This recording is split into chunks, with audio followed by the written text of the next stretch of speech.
Deer বিয়াস, আসসালামু আলাইকুম। যারা হাউজে ও পুকুরে হাইব্রিড মাগুর মাছ চাষ করতে চান তাদের জন্য এই ভিডিওটি। আপনারা সম্পূর্ণ ভিডিওটি ধৈর্য সহকারে দেখবেন, কেউ কেটে কেটে দেখবেন না, তাহলে হাউজে ও পুকুরে মাছ কীভাবে চাষ করবেন তার কিছু বিস্তারিত কথা বুঝতে পারবেন না। বিয়াস, আপনারা স্ক্রিনে যে মাছটি দেখতে পাচ্ছেন এটি অরিজিনাল চকলেট কালার হাইব্রিড মাগুর মাছের পোনা। এই মাছটি আমাদের কাছ থেকে একদম সীমিত প্রাইজে সংগ্রহ করতে পারবেন। এই হাইব্রিড মাগুর মাছটি আমাদের কাছ থেকে রয়েছে অরিজিনাল চকলেট কালার হাইব্রিড মাগুর মাছের পোনা।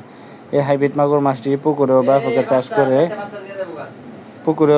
চাষ করে মাত্র 3 মাস চাষ করলে এক থেকে 1.5 কেজি ওজন আসে। এই হাইব্রিড মাগুর মাছটি অল্প খরচে চাষ করে বেশি লাভ করতে পারবেন। এই হাইব্রিড মাগুর মাছ যারা পুকুরে বা পুকুরে চাষ করতে চান তারা আমাদের কাছ থেকে যে কোনো সাইজের হাইব্রিড মাগুর মাছের পোনা সংগ্রহ করতে পারবেন। যেমন 1.5 ইঞ্চি, 2 ইঞ্চি, 3 ইঞ্চি, 4 ইঞ্চি, 5 ইঞ্চি পর্যন্ত অ্যাভেলেবেল মাছের পোনা ক্রয় করতে পারবেন। এই মাছটি আমরা সারা বাংলাদেশের 64 জেলায় হোম ডেলিভারি করে থাকি। আপনারা চাইলে সরাসরি আমাদের হ্যাচারি থেকে এসে সংগ্রহ করে নিতে পারবেন। ভিউয়ার্স, যারা আমাদের হ্যাচারি থেকে সরাসরি পুকুরে থেকে এসে নিতে চান তারা অবশ্যই ময়মনসিংহ তেশালতলা আমাদের হ্যাচারি রয়েছে, সরাসরি আপনারা এসে ক্রয় করতে পারবেন।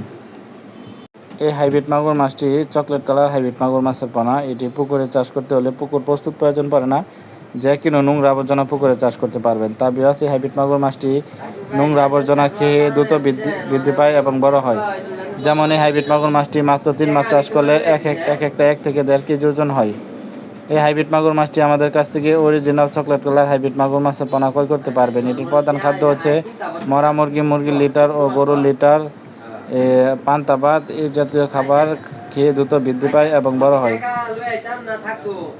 এই হাইব্রিড মাগুর মাছটি মাত্র 3 থেকে 4 মাসের ভিতরে আপনারা 1 থেকে 1.5 কেজি ওজন আনতে পারবেন। এই হাইব্রিড মাগুর মাছটি যাদের প্রয়োজন তারা অবশ্যই আমাদের স্ক্রিনে দেওয়া নাম্বারে যোগাযোগ করতে পারেন। আজকের ভিডিওটি এই পর্যন্ত। আল্লাহ হাফেজ।